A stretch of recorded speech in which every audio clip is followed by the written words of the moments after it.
Bonjour et bienvenue. Je m'appelle Michèle Chaput et je suis votre animatrice pour la présentation aujourd'hui dans le cadre du programme Adopter un navire 2025, parrainé par nos amis à la Garde côtière canadienne.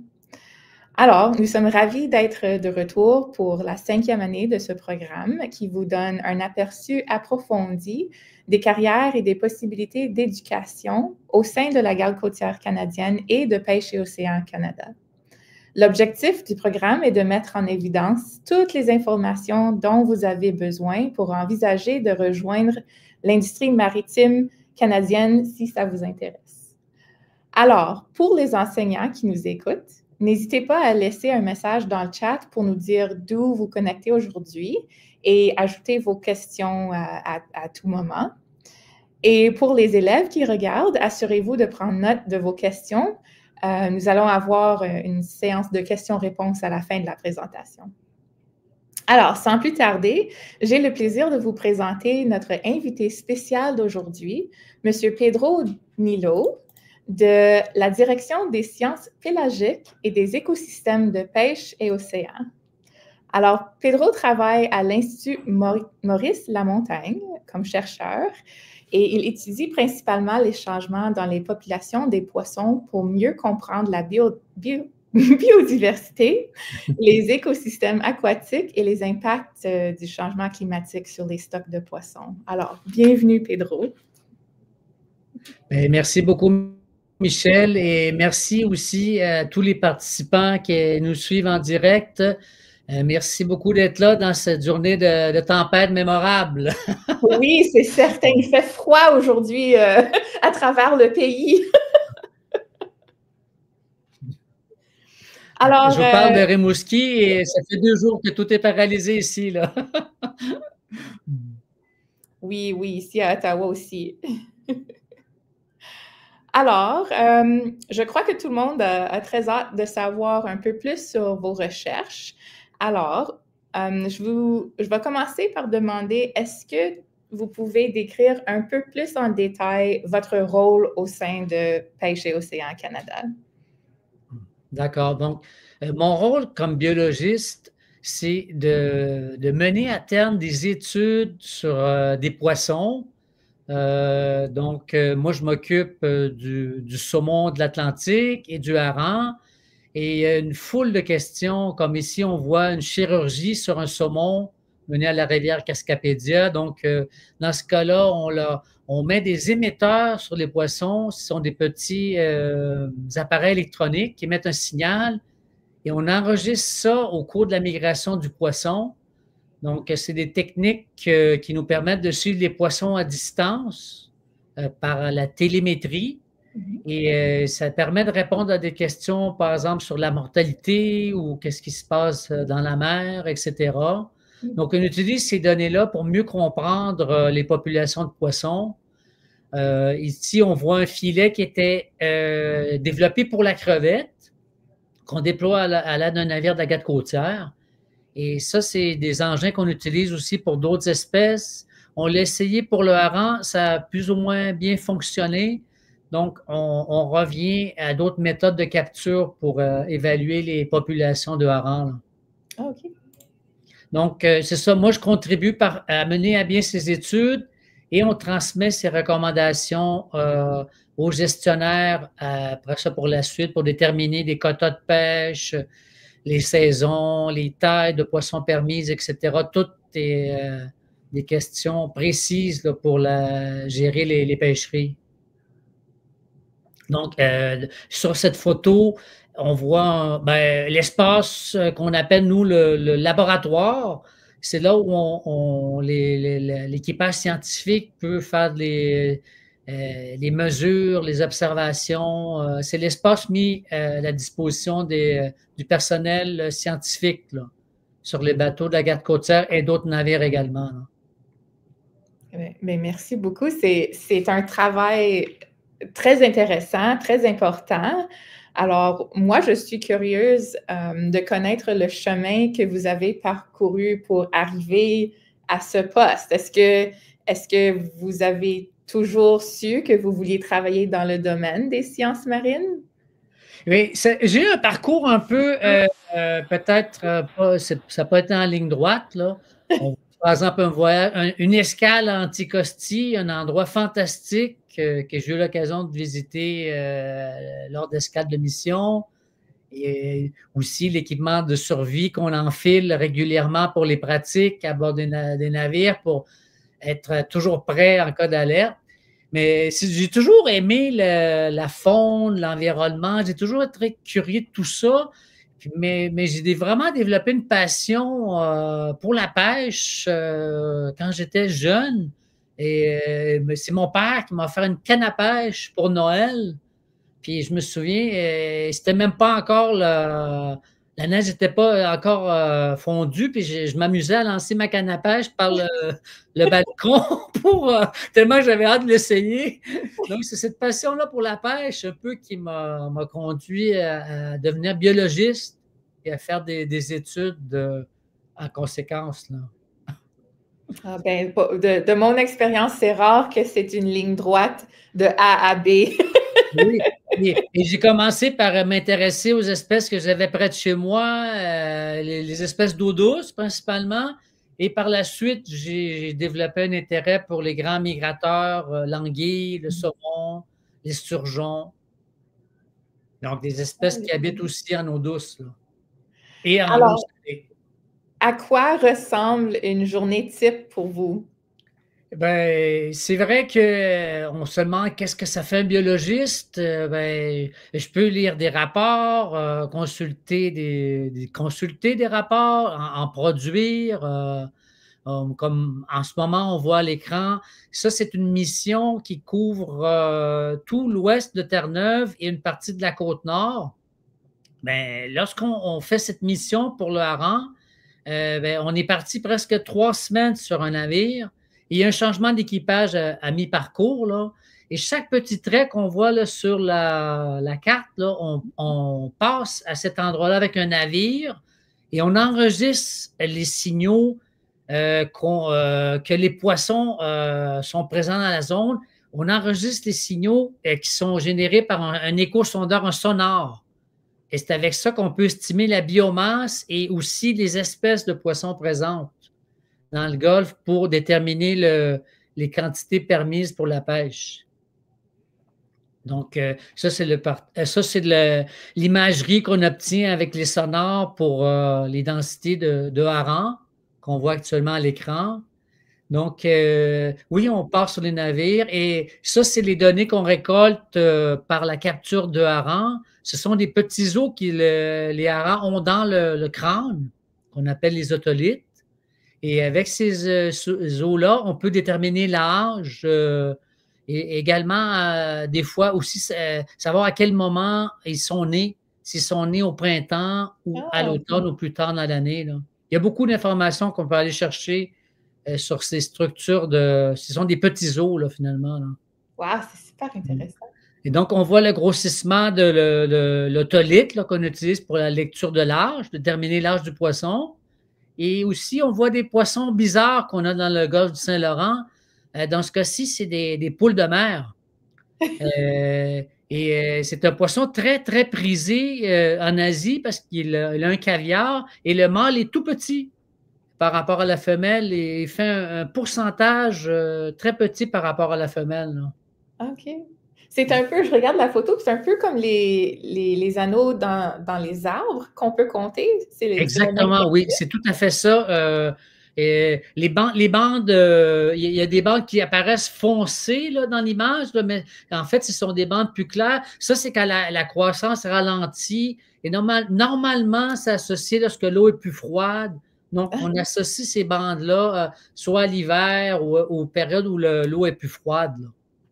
alors, on peut vraiment connaître les conditions environnementaux de la part de ces petits os. Tout à fait, puis c'est une très bonne comparaison. Le fait de comparer ça au cerne de croissance d'un arbre, c'est une très bonne comparaison. C'est analogue. Ah, wow. Mm. Puis je me demande, est-ce que c'est beaucoup de travail indépendant ou est-ce que tu travailles avec une équipe? Non, on travaille beaucoup en équipe, comme par exemple les pêcheurs nous donnent un bon coup de main pour attraper les poissons, les trouver. Il y a également des gros engins, des chaluts qu'on doit opérer. C'est toutes des choses qu'on fait en équipe. On voit ici un des navires là, qu'on embauche pour cette mission-là de capturer les poissons pour nous. Et déjà, juste de piloter le navire, les seconds. Et c'est la même chose aussi pour monter des projets. On a besoin de collaboration parce que ce sont des gros projets qui impliquent de vastes régions. Donc, il y a cet aspect collaboratif qui est vraiment intrinsèque, là. C'est vraiment une partie importante du travail. Et aussi, j'ai à mes moments à me pencher dans mon bureau pour analyser les données, faire des rapports, faire des lectures, etc. aussi, là. Mhm. Alors, est-ce que vous pouvez décrire un peu plus l'équipement que vous utilisez lors de D'accord, vos missions? oui, pour le hareng, c'est ça, on utilise beaucoup l'acoustique. Donc, on passe avec un navire dans différentes zones, on enregistre des signaux, comme vous avez montré plus tôt l'imagerie là, Mhm. et la mission de Terre-Neuve. Mais comme dans ce cas-ci, on voit en ce moment le saumon. Donc, on débute l'étude en eau douce. Et c'est vraiment amusant parce qu'on les attrape à la canne à pêche. Donc, c'est très amusant au début. Mhm. C'est Et, relaxant. oui, là, puis attraper des gros saumons, c'est vraiment c'est tout un défi. Et non, mais c'est vraiment génial. Et aussi, ben ça, c'est pour. Donc, on marque les gros saumons parce qu'on veut savoir, une fois qu'ils ont fini la fraie, qu'est-ce qu'ils font. Donc, on leur met des émetteurs de différents types. Et on attrape aussi des petits saumons. Donc, on étudie différents stades de vie du saumon, là. OK. Donc, ici, on voit à l'écran, ça, c'est la partie, ce sont les récepteurs qu'on utilise pour capter les signaux des petits émetteurs qu'on met sur les saumons et sur les harengs. Donc, quand le poisson passe à proximité du récepteur, ben, il y a un signal qui est enregistré et nous, ça nous permet de savoir la date, l'heure précise et l'endroit où le poisson est passé. Oh, wow. Puis comme ça, en mettant toute l'information pour la région, la couverture qu'on a de récepteurs, ben, on peut avoir une bonne idée des migrations des poissons, puis aussi avoir une idée de la survie. Ah Donc, oui? on voit en ce moment le piège qui est utilisé pour capturer les petits saumons, qui est lorsqu'ils ont fini leur croissance en rivière, après quelques années, eh bien, ils subissent une transformation et là, ils partent du fond des rivières, ils deviennent très, très actifs et ils commencent à se métamorphoser en rivière. Ils deviennent un peu comme des poissons argentés. Ils changent de couleur et nous, on les attrape avec cette trappe. C'est comme un moulin de sécheuse, grosso modo, là. Puis au bout de ça, il y a une petite trappe, puis les poissons sont pris, puis on les récolte dans la trappe et on les marque après ça avec des émetteurs, là. Oui, c'est bien. Puis je pense qu'on a quelques autres. Oui. Bon, ici, on voit le travail qu'on fait pour récupérer les récepteurs. Les récepteurs qu'on met sont au fond de la mer et pour les ramener à la surface, on doit communiquer avec eux avec un système, avec un hydrophone qui est un appareil qui émet un signal. Donc, on communique avec la station d'écoute et on la fait remonter à la surface. OK. Donc, c'est des systèmes qui n'ont pas de bruit en surface, finalement, là. Et je pense qu'ici, Oui, on voit encore des aspects du travail. Bon, il y a une partie qui est comme ça, c'est un appareil spécial c'est un échosondeur, mais autonome, portatif. Et celui-là, on le descendait sur des bancs de poissons pour avoir une information de poissons qui sont très près de l'enregistrement, là. Et aussi, on voit le déploiement de récepteurs dans le détroit de Belle-Île. qui est un lieu où les poissons se concentrent lors de leur migration pour aller ensuite vers les eaux nordiques pour se nourrir dans les eaux froides, au Labrador et au Groenland. Hey, c'est vraiment, il y a plein de types d'équipements à utiliser à tous les jours. C'est vraiment fantastique. Pour les jeunes qui écoutent, qui aiment utiliser leurs mains puis connaître la technologie, c'est bien. Oui, non, il y a des aspects technologiques qui sont extrêmement intéressants, là. Quand on met tout ça ensemble, là, ça donne vraiment des résultats fantastiques. Est-ce que, je sais que quelqu'un va demander, est-ce qu'il y a des activités humaines spécifiques qui affectent les populations de poissons que vous étudiez? Oui, bien sûr. Comme par exemple pour le hareng, c'est un poisson qui subit quand même une bonne pression de pêche, dont la pêche commerciale est une source de déclin de certaines populations. Et ça se combine aussi au changement climatique. Certaines espèces sont en train un peu de se déplacer vers le nord, donc leur aire de distribution change. Et ensuite, peut-être comme troisième point de préoccupation, ça serait la pollution en général.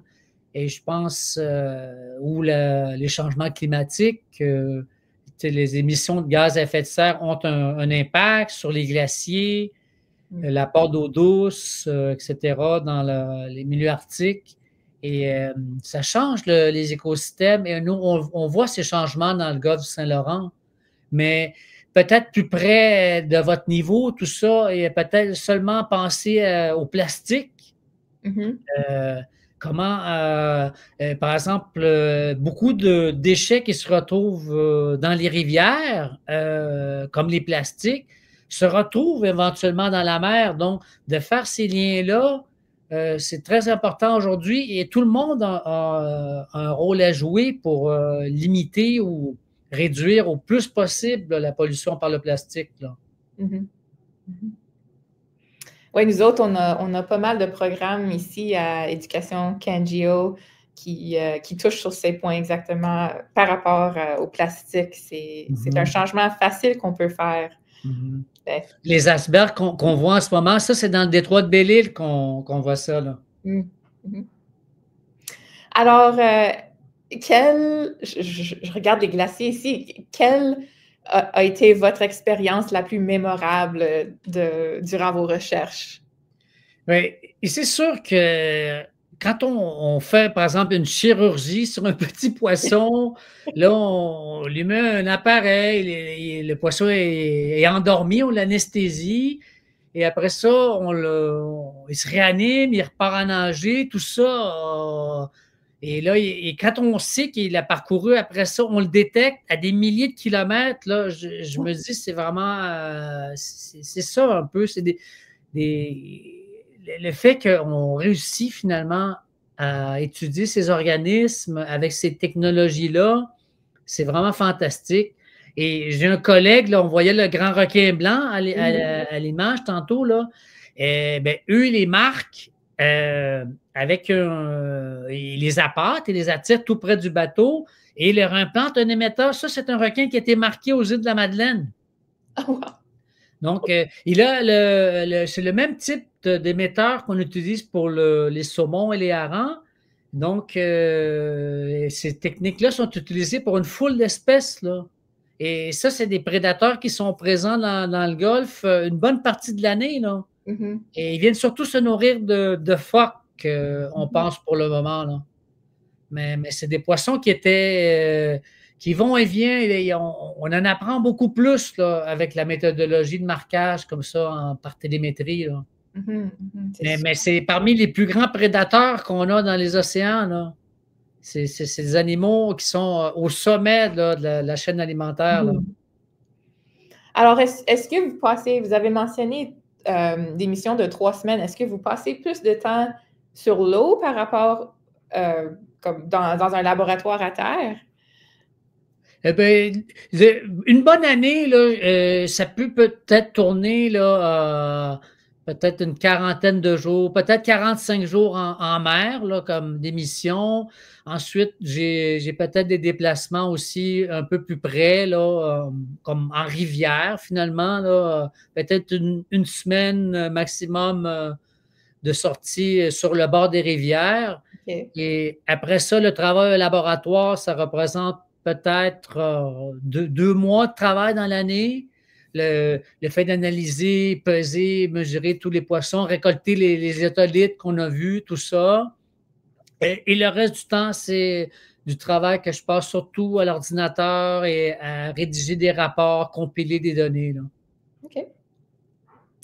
Puis, je regarde le temps, on approche la fin de la présentation. Alors, je veux juste vous demander une dernière question. Est-ce que vous avez des recommandations ou je sais pas, des commentaires spécifiques que vous voulez partager avec les élèves présents qui considèrent une carrière de ce genre? Ben, le principal conseil que je pourrais donner aux participants qui nous écoutent, c'est de faire quelque chose qui vous tient à cœur, de suivre votre passion, de rester ouvert aux découvertes, tout ça. Comme j'avais dit, c'est difficile de prévoir la trajectoire d'emploi, tout ça. Donc, suivez vos passions. Comme pour moi, c'était la pêche. J'aimais faire de la plongée. J'aimais aller ramasser des bébites sur le bord de l'eau, toutes ces choses, faire du canot, etc. Être dehors. Donc, c'est clair que la passion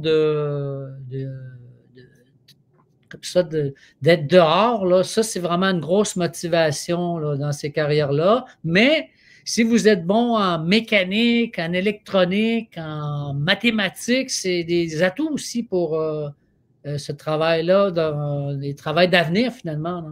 Certainement. Et je Donc, dirais la curiosité aussi. oui, la curiosité, tout à fait, rester ouvert à toujours pouvoir apprendre des nouvelles choses.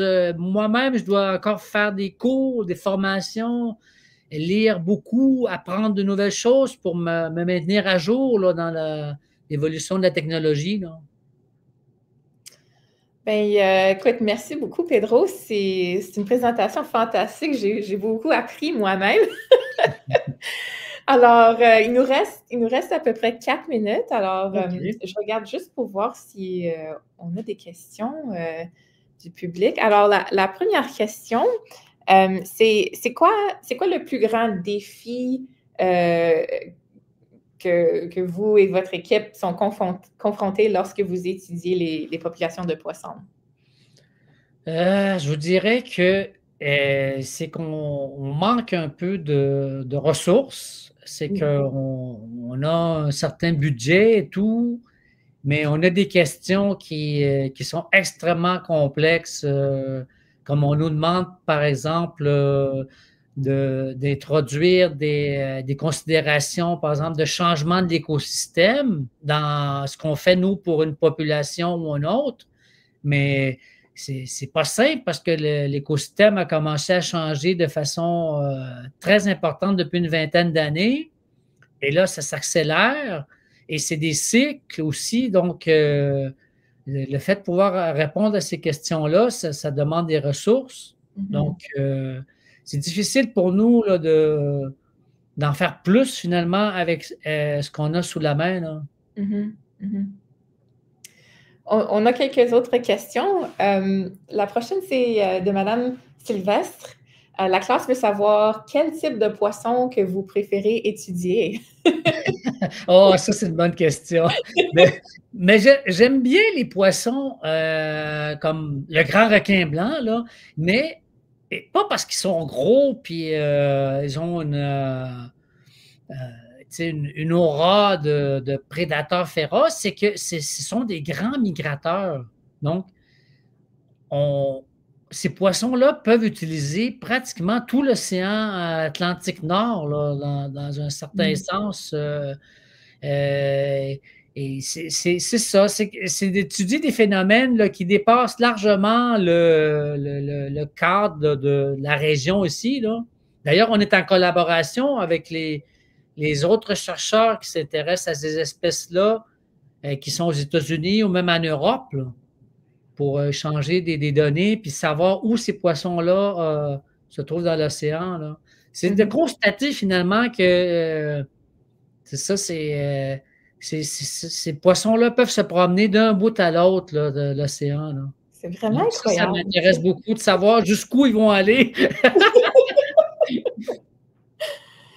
On a une question ici qui demande, est-ce que l'émetteur dérange le poisson? Selon ce qu'on voit, c'est qu'il y a comme un dérangement, peut-être qui dure quelques jours, un inconfort, surtout suite à la chirurgie. Mais étant donné que c'est de l'équipement quand même qui est conçu pour avoir une certaine bio-neutralité, qui ne font pas réagir le système immunitaire ou provoquer des grosses réactions chez les poissons, là, on sait là, que peut-être après une semaine ou une semaine et demie, les poissons agissent comme si de rien n'était normalement. Donc, s'il n'y a pas de complications au tout début, là, ça se déroule très bien. Là, on a des taux de mortalité très faibles là, pour le saumon et pour le hareng qu'on a réussi à implanter avec des émetteurs, là. Alors, une dernière question avant qu'on termine. Quels seront les rôles les plus importants pour les jeunes qui vont bientôt entrer dans ces types de carrières? Eh bien, c'est vous qui, dans quelques années, allez mener ces études et piloter des navires, faire l'entretien ou autre. Ce sont vos emplois là, qui vous attendent. Donc, oui, ça va prendre du personnel scientifique et j'espère qu'il y en a quelques-uns parmi vous qui vont choisir cette carrière parce que c'est vraiment extrêmement gratifiant de pouvoir faire ce qu'on fait là, en collaboration avec la garde côtière et aussi avec d'autres partenaires. Je peux voir ta passion pour ce que tu fais. Alors, je vous remercie beaucoup, beaucoup pour la présentation aujourd'hui puis toutes les informations que vous avez partagées. Et je remercie le public aussi pour les questions. Je vais juste mettre le site web du programme à l'écran. Alors, si vous avez plus de questions pour Pedro, on a un formulaire sur le site web où vous pouvez envoyer d'autres questions. On a aussi des activités en classe disponibles sur le site web. Et si vous avez manqué des présentations précédentes, les enregistrements sont sur le site web aussi. Alors, merci encore une fois, Pedro, puis j'espère qu'on se parle bientôt. Merci pour l'invitation et ça va me faire un plaisir de répondre à vos questions. Merci, bonne journée. Merci, au revoir.